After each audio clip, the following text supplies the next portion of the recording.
하나님 말씀 에스겔 47장 1절에서 2절과 9절 말씀 같이 읽겠습니다. 에스겔 47장 1절에서 2절과 9절 말씀입니다.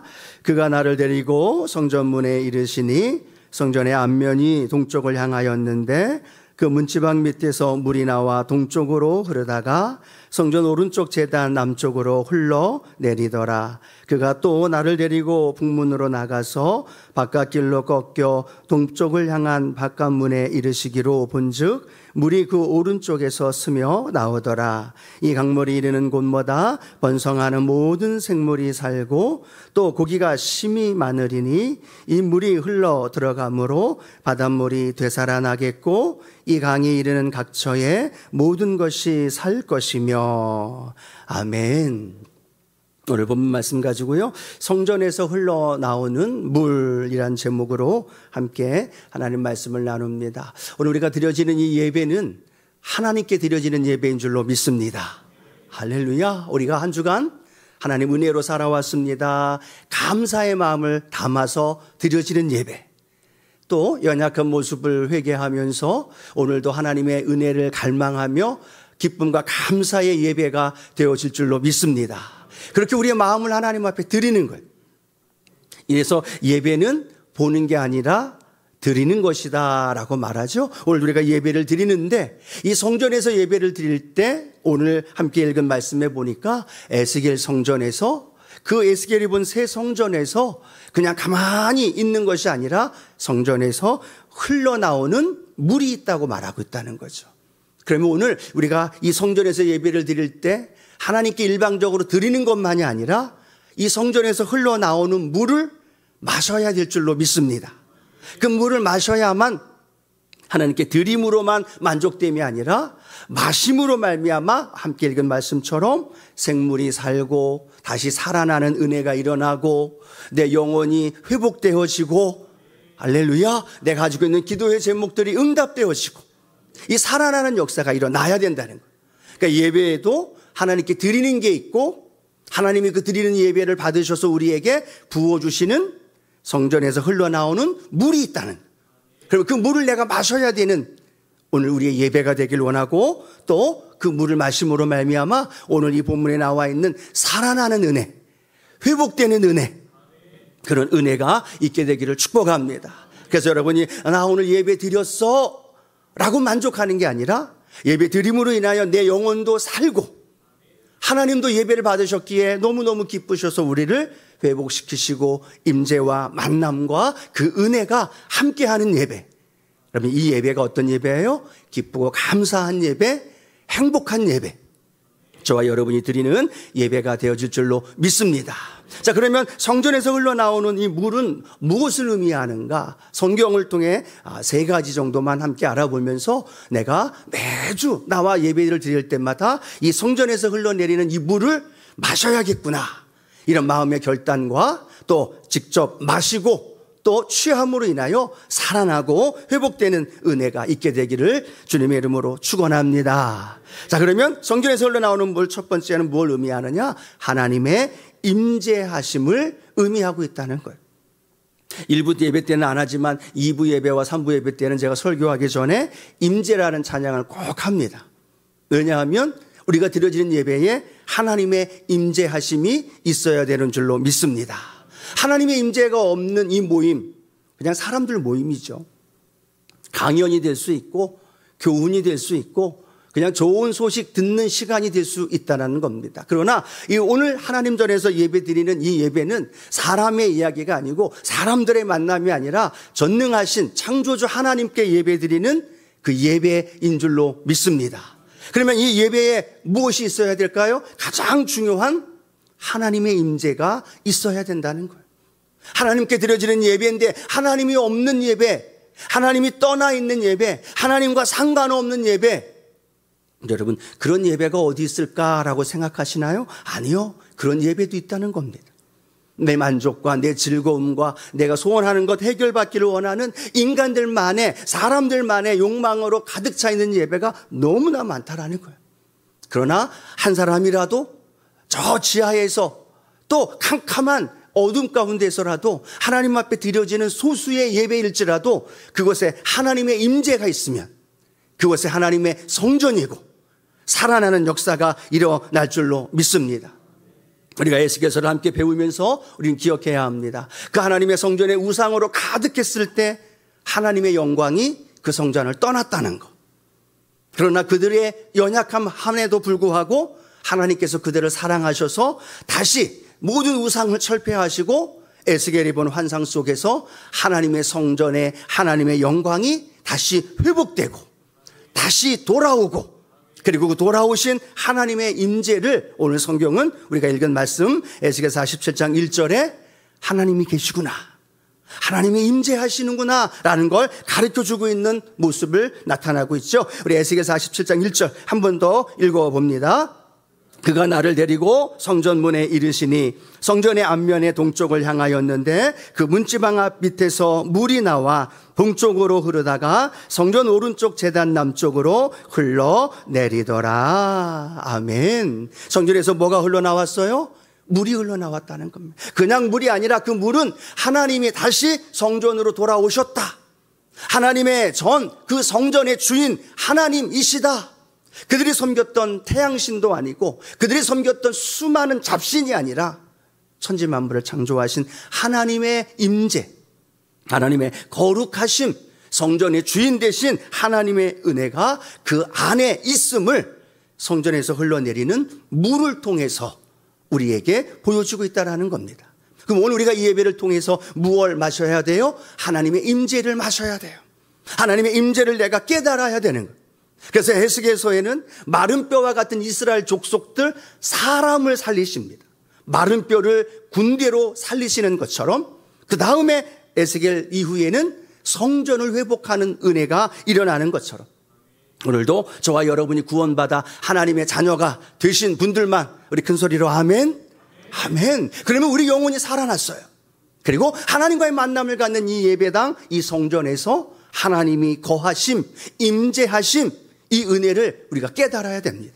그래서 하나님의 성전에 나올 때 그냥 예전에 또 세상에 살던 모습으로 그냥 헐렁헐렁 나오는 게 아니라 하나님의 거룩한 임재를 기대하는 마음으로 또 사모하는 마음으로 또 그 하나님 만날 것을 갈급한 마음으로 나와 예배 드릴 때 하나님의 성전에서 흘러나오는 그 임재하시는 은혜 함께 하실 줄로 믿습니다. 그렇게 47장은 말씀하는데요, 에스겔은 48장까지 있어요. 그 에스겔 48장 가장 마지막 절이 35절인데요. 그 35절에는 이렇게 기록합니다. 같이 한번 읽어봅니다. 그 사방의 합계는 18,000척이라. 그날 후로는 그 성읍의 이름을 야훼 삼마라 하리라 라고 말합니다. 성전이 회복되고 하나님의 백성이 살아가는 그 성읍의 이름을 뭐라고 말씀하고 있어요? 야훼 삼마라고 말합니다. 한번 따라 고백할까요? 야훼 삼마. 예, 야훼 삼마라는 이름을 부르고 있다는 겁니다. 이 삼마의 뜻은 뭐냐면 하나님이 거기 계시다라는 의미. 거기가 어디일까요? 하나님의 성전. 할렐루야. 하나님의 백성이 머무는 그곳에 하나님이 아예 공식적으로 이름을 선포하셨어. 그곳의 이름은 야훼 삼마. 하나님이 거기 계시다라는 이름으로 언약적인 선포를 아예 해버리시면서 하나님의 성전에 또 하나님의 백성들의 삶의 현장 안에 하나님이 날마다 함께 하신다. 이것이 오늘 하나님의 이름으로 아예 지명을 하셔가지고 믿음의 사람들이 하나님을 부를 때 야훼 삼마, 하나님 여기 계시는 하나님. 여러분이 직장에 가면 직장에도 거기 계신 하나님. 여러분의 가정에 가면 여러분 가정에도 거기 계시는 하나님. 그 하나님의 이름이 뭐라고요? 야훼 삼마라는 뜻이에요. 오늘 외우십시오. 그래서 야훼 삼마라고 고백하면서 자녀들이 학교 갈 때, 직장에 갈 때, 때로는 삶의 현장에 갈 때 그들 향하여 알지? 하나님의 이름은 야훼 삼마야. 내가 가는 어느 곳에도 함께 하시고 그 하나님의 이름이 야훼 삼마로 불려주실 거야. 그 은혜가 저와 여러분 가운데 함께하기를 축복합니다. 하나님의 임재하시면 뭐 하시겠어요? 하나님의 백성을 지키시죠. 하나님이 우리 안에 함께 하시면서 내 삶에 임재하시고 나와 함께 하신다는 건 뭘 의미할까요? 내 인생과 내 삶을 지키시고 보호하신다는 것. 그것을 애굽에서 출애굽했던 이스라엘 백성들에게 가장 잘 보여주는 말씀이 기록되어 있죠. 출애굽기 13장 21절 같이 한번 읽어봅니다. 야훼께서 그들 앞에서 가시며 낮에는 구름 기둥으로 그들의 길을 인도하시고 밤에는 불 기둥을 그들에게 비추사 낮이나 밤이나 진행하게 하시니. 아멘. 이스라엘 백성들을 구원하셨어요. 그리고 출애굽해서 그들의 광야로 가는데 하나님이 그들과 함께 한다는 걸 그들에게 보여주기 위해서 하나님은 낮에는 무슨 기둥? 구름 기둥. 밤에는 불 기둥으로 같이 그 구름 기둥과 불 기둥이 움직이면서 주변에 있는 추위와 더위와 짐승과 수많은 전갈들의 위험에서 하나님의 백성들을 돌보시고 지켜주신 줄로 믿습니다. 왜 그랬을까요? 하나님의 임재하심이 있었기 때문에. 우리의 삶의 자리에 힘들고 지쳐있는 삶의 자리에 있나요? 거기에 하나님의 임재가 있으면 그 문제가 변하여 축복으로 바뀌어집니다. 내 마음에 연약함이 있고 우울함이 있고 내 마음에 낙심되는 것 있나요? 그 문제가 문제가 아니라 그 삶의 문제에 절망에 슬픔의 자리에 낙심의 자리에 하나님의 임재하심을 느끼지 못한다는 것. 불기둥으로 구름 기둥으로 인도해 주신 그 하나님, 예수님 지상명령으로 내가 말씀하시면 내가 너희와 영원히 함께 하리라. 오순절 성령이 우리 안에 임하시면서 뭐라고 말씀하셨어요? 내가 너희를 고아와 같이 버려두지 아니하고 내가 너희와 함께 하리라. 언제까지요? 영원히. 믿으시면 아멘. 영원히 함께 하신다는 그분이 우리의 삶의 현장에, 사업의 현장에, 문제의 자리에, 때로는 절망의 자리에 함께 하심을 우리가 인정하는 거예요. 하나님이 함께 하십니다. 하나님의 임재가 있습니다. 라고 고백하면 하나님이 뭘 하실까요? 하나님이 하나님 되심을 증거하는 거예요. 문제가 변하여 축복이 되고 내 마음의 슬픔이 변하여 기쁨의 찬양이 울려 퍼지게 되고 내 앞에 펼쳐져 있는 수많은 스트레스와 아픔의 문제가 주님으로 인하여 참된 평안을 누릴 수 있는 그런 은혜에 있게 될 줄로 믿습니다. 성전 문지방에서 흐르는 물, 내가 성전되었기 때문에 내가 삶에 거하는 모든 곳곳이 아무리 힘들고 어려워도 그것에 하나님의 임재를 인정하세요. 고백하세요. 선포하세요. 그럴 때 하나님은 하나님 되심을 우리에게 증명하시면서 우리의 삶 가운데 놀라운 은혜로 인도해 주실 줄로 믿습니다. 그 하나님이 오늘도 이 자리에 우리와 함께 하십니다. 아멘. 두 번째, 성전에서 흐르는 물, 그것이 무엇일까? 성경을 통해 우리에게는요, 예수 그리스도의 보혈을 의미함을 말씀하고 있다는 것. 성전에서 흘러내리는 물, 그것이 바로 하나님의 임재만이 아니라 예수의 피라는 겁니다. 왜냐하면 예수님이 신약 성경에 보면 자기 자신을 향하여 성전되었다라고 말씀하셨기 때문이죠. 요한복음 2장 21절 함께 합니다. 그러나 예수는 성전된 자기 육체를 가리켜 말씀하신 것이라 라고 말합니다. 즉 예수 그리스도가 성전이라는 겁니다. 근데 그 성전 되신 예수님이 어떻게 하셨어요? 로마 병정에게 끌려가셨고 39대의 채찍을 맞으셨고 가시관을 쓰시고 십자가를 달리셨어요. 그리고 그 십자가에서 로마 병정이 찔리는 그 창에 온 몸이 어떻게 되어졌느냐? 요한복음 19장 34절 이렇게 말씀하죠. 함께 합니다. 그중 한 군인이 창으로 옆구리를 찌르니 곧 피와 물이 나오더라 라고 말하죠. 성전된 예수님의 몸에서 피가 흘러나왔고 물이 흘러나왔던 것, 그래서 성전되어진 오늘 우리의 삶의 현장에도 예수의 피가 우리의 삶 가운데 흘러 넘치는 줄로 믿습니다. 그래서 성전에서 흘러나오는 물, 그것은 하나님의 임재뿐만 아니라 성경은 예수 그리스도의 보혈을 의미하고 있구나라는 걸 우리가 깨닫게 되어지는 거예요. 그래서 예수의 몸에서 흘러나오는 피로 내 죄가 용서되어지고, 할렐루야, 우리가 오늘 이렇게 예배드릴 수 있는 이유가 뭐예요? 예수의 피인 줄로 믿습니다. 나의 죄를 씻기는 뭐밖에 없다? 예수의 피밖에 없다. 나를 정케하기도 예수의 피밖에 없다. 요한일서 1장 7절 하반부분은 이렇게 우리에게 말씀하죠. 그 아들 예수의 피가 우리를 모든 죄에서 깨끗하게 하실 것이요. 믿으시면 아멘. 예수의 피를 힘입어 우리가 하나님께 나아가는 것. 하나님의 임재를 맛볼 때, 하나님과 함께함을 경험할 때 우리는 동일하게 예수의 피, 예수의 보혈이 내 안에서 흘러 넘침으로 말미암아 우리의 죄의 문제, 연약함의 문제, 또 하나님 앞에 감히 나아갈 수 없는 원죄뿐만 아닌 자범죄까지도 우리의 죄가 용서되어지는 그 십자가의 보혈의 은혜가 저와 여러분 안에 함께하기를 축복합니다. 그래서 그런 말이 있습니다. 예수의 피는 죄라는 독에 중독된 인류를 치유하는 하나님의 유일한 해독제이다. 해독제 마신 분들만 아멘. 마셨어요. 우리 안에 예수의 피가 있는 거예요. 그 예수의 피 때문에 오늘 우리가 하나님을 아버지라고 부를 수 있는 거예요. 이해가 되시나요? 전능하신 창조주 하나님, 불가능한 일이 없는 하나님을 아빠, 아버지라 부를 수 있는 이 이유는 하나밖에 없는 거예요. 예수 그리스도의 십자가의 보혈이 내 죄를 용서해 주셨고 하나님께 나아가 은혜 앞에 그 하나님을 만날 수 있는 놀라운 축복이 우리에게 주어졌다는 거예요. 그러면 여러분, 우리의 삶에 예수의 피가 중요할까요? 안 중요할까요? 중요하다는 겁니다. 너무너무 중요하다는 겁니다. 여러분, 그런 이야기 있지 않습니까? 코카콜라 임원들, 사장들은 뭐라고 얘기해요? 자기 혈관에 뭐가 흘러간다고 얘기해요? 콜라가 흘러간다고 얘기합니다. 스티브 잡스와 함께 많은 사람들은 그렇게 얘기합니다. 내 DNA에는 애플이 새겨져 있다라고 이야기를 합니다. 그러면 성도인, 믿음의 사람들인 저와 여러분은 우리의 혈관에, 아니 우리의 삶의 현장 안에 뭐가 흘러넘쳐야 될까요? 예수의 피가 흘러넘쳐야 됩니다. 예수의 피가 내 안에, 내 피에, 내 혈관 안에 흘러넘쳐서 그 예수의 피를 고백하며 믿음으로 나아갈 때 그 예수의 피로 말미암아 내 정체성이 달라졌고, 예수의 피로 말미암아 내가 하나님 자녀 되었고, 예수님의 피로 말미암아 내가 새로운 존재가 되었기 때문에 예수의 피를 뗄래야 뗄 수 없다라는 겁니다. 그래서 우리의 혈관에도, 우리의 삶의 현장에도 예수의 피를 마시고, 여러분 물 마실 때 그냥 마시지 마시고요, 예수의 피를 마신다 생각하고 물을 마셔보십시오. 여러분 샤워할 때 그냥 샤워하지 말고요, 예수의 피로 내 몸을 샤워한다라고 생각하면서 샤워해 보십시오.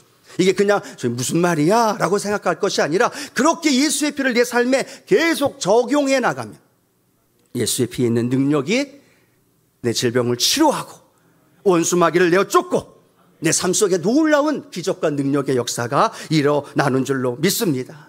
찬양할 때만 손뼉치면서 주의 보혈 능력이 있도다 라고 찬양하는 게 아니라 그 찬양의 고백인 주의 보혈의 능력이 있음을 예수님이 우리에게 물과 피를 다 쏟으시면서 그거 주신 거예요.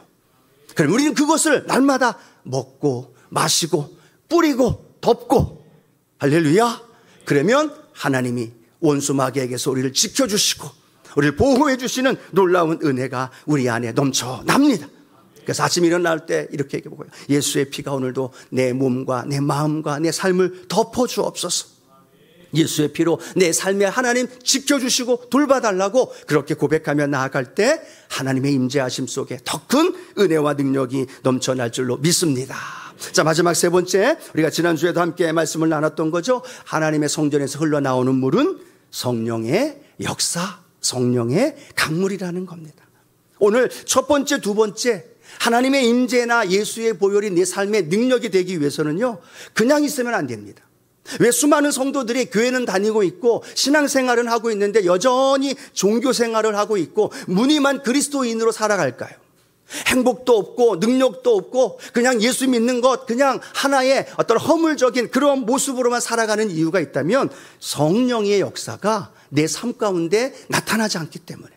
그러나 성령의 그 강물이 흘러내릴 때 내가 마시고 너희 배에서 생수의 강이 흘러나리라 라는 그 성령의 은혜가 내 안에 들어오면요, 십자가의 보혈의 능력이 참된 능력으로 내 삶 가운데 적용되어지더라는 거예요. 문제가 있을 때 그 성령의 능력으로 말미암아 문제가 아니라 기적의 역사가 일어난다는 거죠. 그걸 통해서 하나님은 우리에게 성령의 강물을 우리에게 부어주신다는 거예요. 오늘 성경 에스겔서는요, 계속 초반부에는 절대 절망인 심판과 멸망에 대하여 이야기를 합니다. 그런데 반전이 되어지죠. 멸망과 심판이 아니라 이제는 회복이 되어지고 이제는 구원이 일어나고 다시 살아나는 일이 일어난다는 겁니다. 그 반전이 되어지는 이유가 뭐냐? 우리가 함께 말씀 나눴던 거 기억하시겠죠? 너희 속에 새 영을 두고, 너희 속에 하나님의 영을 두고, 하나님의 영이 성령이 우리 안에 들어올 때 심판과 멸망이 아니라 치유와 회복이 되는 줄로 믿습니다. 성령의 능력이 임하게 되어질 때 우리의 삶 속에 문제와 어려움, 염려, 근심이 더 이상 문제와 근심과 절망이 아니라는 거예요. 왜요? 성령님이 우리 안에 오시면 우리를 치유하시고 새롭게 하시고 회복시키시는 놀라운 은혜가 일어나게 될 줄로 믿습니다. 그래서 예수님도 이 땅에 오셔서 승천하시기 전에 제자들에게 뭐라고 말씀하셨어요? 다른 거 다 말씀 안 하셨습니다. 너희가 몇 날이 못 되어 성령을 받으리라. 얘들아, 성령 받기 전에 예루살렘을 떠나지 마. 얘들아, 성령 받기 전에 무엇 하려고 하지 마. 얘들아, 성령 받기 전에 어떠한 일 나가서 예수를 전하거나 어떤 행동하지 마. 너희는 기다려. 그리고 성령 받고 나아가서 그 증인이 되어줘야 된다라고 말씀하셨다는 거죠. 왜 그럴까요? 예수님도 성령의 능력으로 귀신을 쫓아내셨기 때문에, 예수님도 성령의 능력으로 기뻐하셨고 그 일을 감당하셨기 때문에. 그럼 우리는요? 우리는 예수님도 성령의 능력으로 그 일을 감당하셨는데 우리는요?